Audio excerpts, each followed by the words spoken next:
Deus fala na linguagem que a pessoa precisa ouvir. Então Deus falou assim, Nabucodonosor, eu vou te dar um sonho, igual ele fez com o faraó do Egito, para despertar, e deu um sonho para Nabucodonosor. E Deus trabalha com as situações mais estranhas para oferecer oportunidade de crescimento para os seus servos. Aí, os sonhos na Babilônia eram muito sérios. E lá no Museu Britânico tem alguns pedaços de entranhas de animais feitas de argila. Eles pegavam o fígado do animal, alguma coisa do animal. Aí o que acontece? Os camaradas pegavam o animal, rasgavam assim, tiravam o fígado do animal, abriam e começavam a ler ali. Aí eles ficavam... tá diferente isso aqui. Aí ele pegava naquele modelo de argila, tinha vários buraquinhos, ele colocava um palitinho, tipo palito de fósforo. Colocava um palitinho ali. E com base naquilo, ele fazia o presságio, ele lia o fígado. Daniel teve que aprender tudo isso na Babilônia. Essa era a ciência da época. Estão vendo que Daniel teve que aprender algo que ele não acreditava, que ele também estava entre os magos e encantadores, mesmo não acreditando naquilo. Aí, eles faziam isso, mas só que para isso funcionar, você tinha que falar qual que era o sonho. E o sonho do rei tinha passado, ele não lembrava. Ele só lembrava da angústia do sonho, mas ele não lembrava do sonho. Aí o rei ficou furioso. E ele falou, quer saber? Posso resumir aqui esse pedacinho para não ficar muito... Se vocês não me derem o resultado do sonho até tal hora, eu vou mandar matar todo mundo. E como ele vai matar todos os encantadores, todos os magos, todos os caldeus, sobrou também para quem? Para Daniel, que estava na escola dos encantadores, dos magos. Sabe aquele negócio? Olha, eu vou matar todos os médicos e todos os estudantes de medicina. Aí sobrou para todo mundo. Eu quero acabar com os economistas e quem está estudando na Getúlio Vargas também. Aí quando Arioque, o chefe da guarda, chegou com o decreto, Daniel, o rei deu uma pena que amanhã, esse horário, vai ter todo mundo tá morto. Aí Daniel fala, Arioque, pede ao rei um prazo, deixa eu orar ao meu Deus. Olha a oportunidade. Agora Daniel teve a oportunidade de mostrar o Deus dele. Daniel não mostrou o Deus dele levantando a mão lá na sala de aula e enchendo o saco do professor. Daniel, você tem que saber o momento certo de você mostrar o seu Deus. Não, você não pode ser um crente chato. Sabe? Não é esconder. É mais ou menos, se me permitem entrar na área de vocês, no mundo dos negócios. Você, quando vai trabalhar com alguém, você não vai chegando de cara já oferecendo para ele. Você tem que conversar, você tem que criar um ponto de contato, você tem que perceber a necessidade antes de oferecer a oferta pro cara. Total. Aí o Nabucodonosor teve o sonho e esqueceu. Aí Daniel, só porque ele era um cara gente boa, Arioque o atendeu. Se Daniel fosse um chato de galocha, Arioque não ia nem dar papo para ele. Só para falar, Arioque, conversa lá. Ele fez network. Não, o Rodrigão é gente boa, o Daniel é gente boa, o Thiago é gente boa, o Kaique é gente boa. Você entendeu a questão? O Lucão é gente boa. Quando você demonstra ser gente boa, aquilo que você faz, que é diferente de todo mundo, o pessoal tende a respeitar. Não, gente, desculpa. O Thiago... Não vão fazer esse dia não, que o Thiago não pode. Agora, se o Thiago é um chato, vão fazer nesse dia, porque aí ele não pode só para infernizá-lo. Aí o Arioque falou, mas o que eu vou fazer? Ele falou, deixa eu orar o meu Deus. No dia seguinte, Daniel compareceu perante o rei. E ele só teve essa oportunidade, ou o rei só abriu espaço na agenda para ouvir Daniel, porque já chegou ao ouvido do rei que ele era 10 vezes melhor do que os outros. Aí o rei, tá bom, Daniel, antes de matar todo mundo, inclusive você, o que eu sonhei? Aí Daniel contou o sonho para o rei. Você quer pegar... Quero. Ô, Gabi, você traz... Quando Daniel conta o sonho, o rei começa a lembrar. Aí o Daniel fala assim, ó rei, o senhor que é rei dos reis. Ele enalteceu o rei. E era o cara que escravizou ele, hein? Você tem que ter muito jogo de cintura para chamar... o cara eunuco, né? Para honrar o cara que te ferrou. Aí ele falou, você estava preocupado com o futuro do mundo.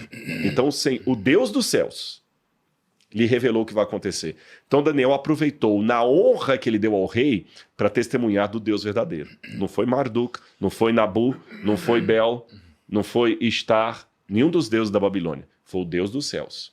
E olha como é que Daniel usa. Ele não fala o tetragrama sagrado. O Deus dos céus. Porque Nabucodonosor nem sabia hebraico. Então ele falou numa linguagem que Nabucodonosor pudesse entender. Que Deus dos céus é esse? Até despertar a curiosidade. O senhor estava no seu sonho à noite quando o senhor viu uma estátua terrível e imponente. E ela era feita de vários metais. A cabeça era de puro ouro. O peito e os braços de prata.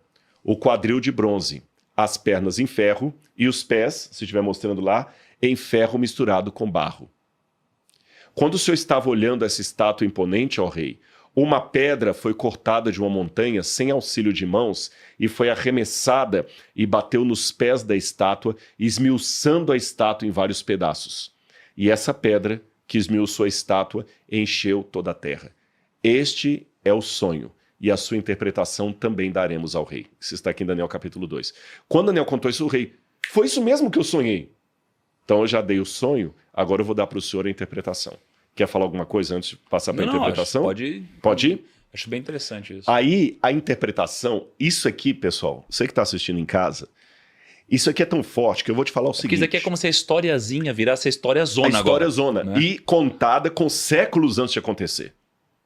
Isso aqui é tão profundo. Se você que está assistindo, talvez for agnóstico, ateu, tá? Vou chamar o Bruno Perini para... O Bruno ia gostar dessa parte. Perini, isso aqui é para você que gosta de história, viu? Uma mente tão brilhante como Isaac Newton ficou tão impressionado com o que nós vamos mostrar para você aqui agora, que Isaac Newton escreveu um comentário de Daniel e Apocalipse. Isaac Newton foi uma das maiores mentes brilhantes de todos os tempos, superior a Einstein quase. E Isaac Newton escreveu mais de Bíblia do que de ciência. Inclusive sobre Daniel. Isaac Newton ficou impressionado com como é que uma profecia pode se cumprir com tantos detalhes ao pé da letra. Não é coincidência. Ok. Aqui Daniel começa, capítulo 2, depois você pode olhar na sua Bíblia, em casa. Daniel respondeu na presença do rei. O mistério que o rei exige, eu estou lendo o verso 27, o mistério que o rei exige, nem sábios nem encantadores podem revelar, mas há um Deus no céu que revela mistérios, pois fez saber ao rei Nabucodonosor o que vai acontecer nos últimos dias. Ou seja, a profecia ia estender por muito tempo. Isso aqui era em que ano? Daniel era em que ano? Daniel 605 a.C. 605 aqui, 605 é quando ele foi para a Babilônia. Uhum. Depois, em 587 a.C., Nabucodonosor manda destruir o templo de Jerusalém.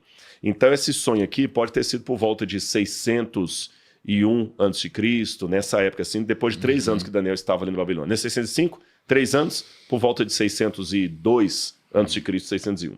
Aí, o Daniel explica esse sonho, aí no verso 38 ele coloca: esse é o sonho e também a sua interpretação, diremos o rei. O Senhor, ó rei, que é rei dos reis, a quem o Deus do céu conferiu o reino, o poder e a glória, em cujas mãos foram entregues os filhos dos homens, onde quer que eles habitem, os animais do campo e as aves do céu, para que dominasse sobre todos eles, tu, ó rei, és a cabeça de ouro. Então a cabeça de ouro representava... Aí quando se fala, então é Nabucodonosor? Sim e não.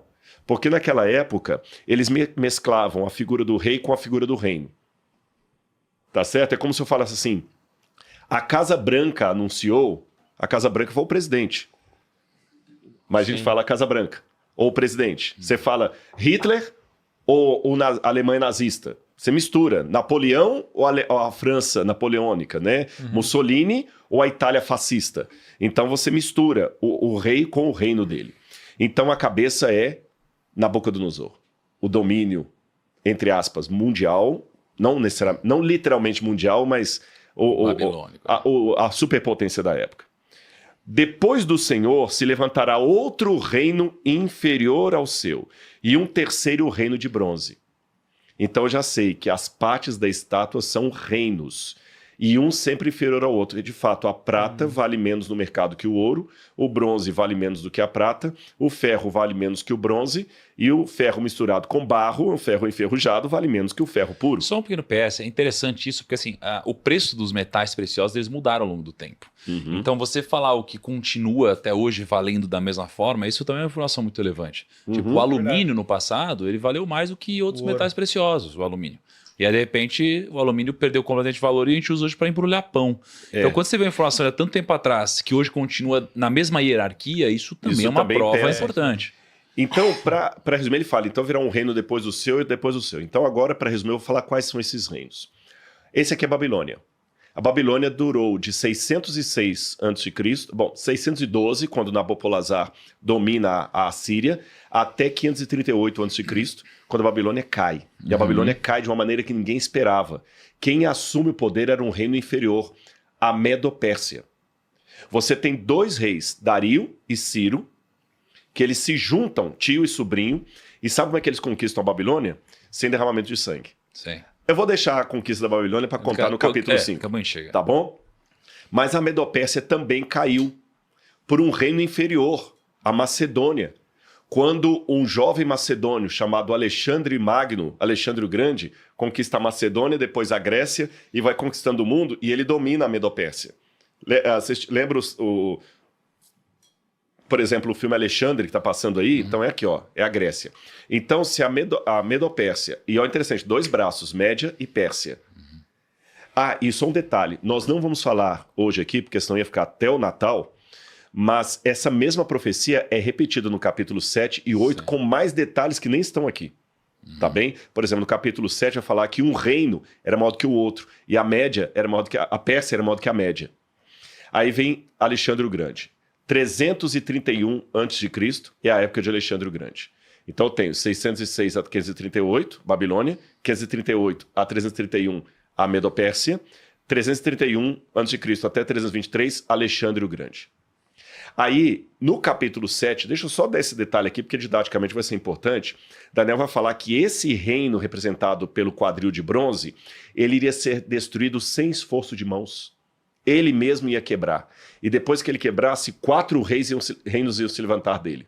Quando Alexandre o Grande morre, a gente sabe que Alexandre o Grande morre ou envenenado pelo vinho, quando ele morre na Babilônia, em 323 a.C., ele estava fazendo 33 anos de idade.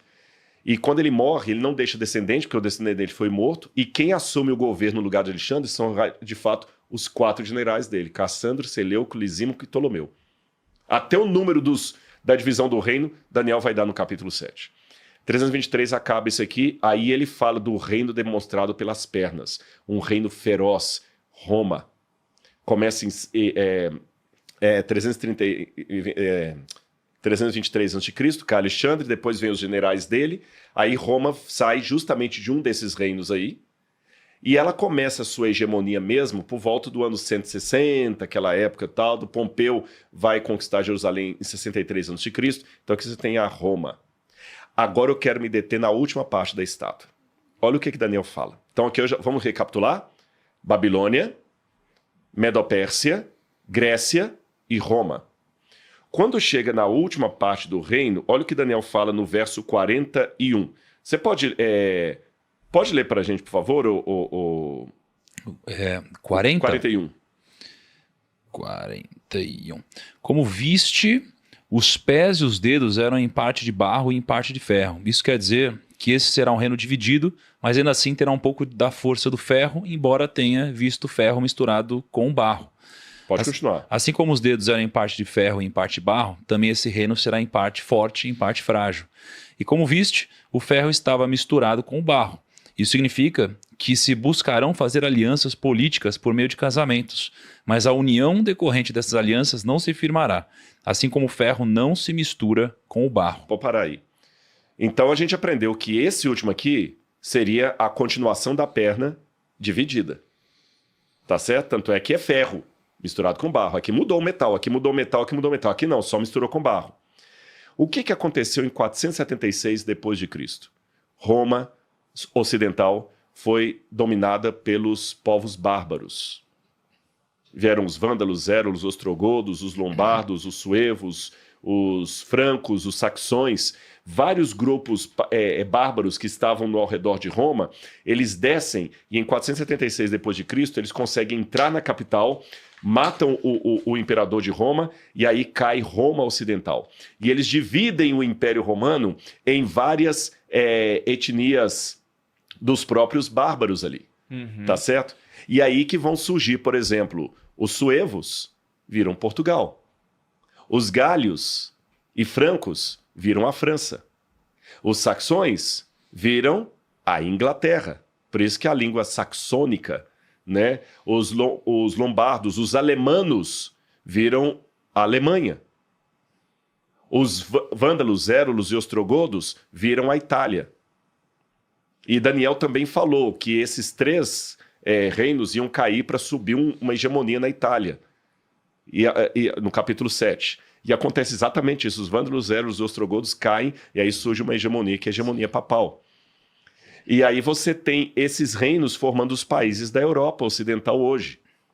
Mas o último, você falou que eles teriam, por um lado, a força do ferro, por outro lado, a fraqueza do barro. Você tem realmente uma superpotência, que é a Alemanha, França, o Reino Unido, mas você tem Portugal, que já é mais fraco, a Espanha, que é mais fraca. Tanto é que quem domina hoje a União Europeia é França e Alemanha, economicamente. A Itália já sempre foi mais fraca. Mas tem um detalhe também que o Tiago falou. Eles vão tentar se misturar, mas não vão conseguir. Durante várias épocas houve tentativa de unificar. O Napoleão tentou unificar a Europa, não conseguiu. Carlos Magno tentou unificar a Europa, não conseguiu. Falei Napoleão, né? Adolf Hitler tentou dominar a Europa e unificá-la e não conseguiu. Mas deu mais um detalhe. Diz também que eles iam se unir por intermédio de quê? Casamentos. Casamento. Teve uma época na história da Europa Ocidental que era todo mundo casando com todo mundo. Por exemplo, a Rainha Vitória foi chamada de avó da Europa, porque ela tinha descendentes em todos os lugares do mundo.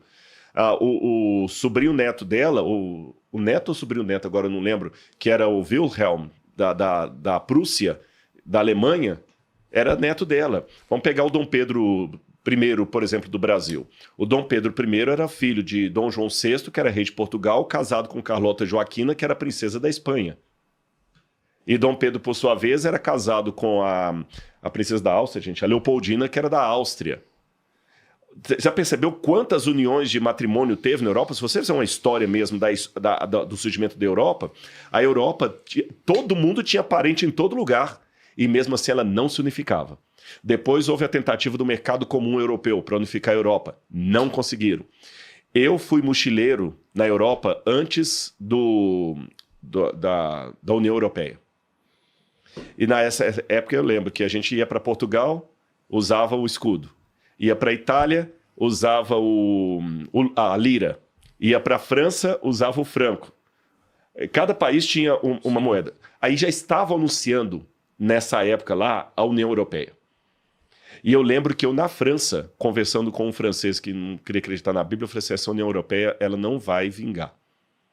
Por quê? Vai, lógico. Tá. Porque a profecia diz que eles vão conseguir uma aliança, mas que não será duradoura. A Europa nunca mais vai se unir. E, de fato, eu já estava prevendo o Brexit, e eu não sou profeta. Tanto é que o Brexit teve, a Inglaterra saiu, a União Europeia hoje ela existe ainda, não sei por quanto tempo vai existir, mas ela não tem aquela força que todo mundo esperava de uma união, e os países continuam independentes. Itália é Itália, Portugal é Portugal, Espanha é Espanha, França é França. Tá certo?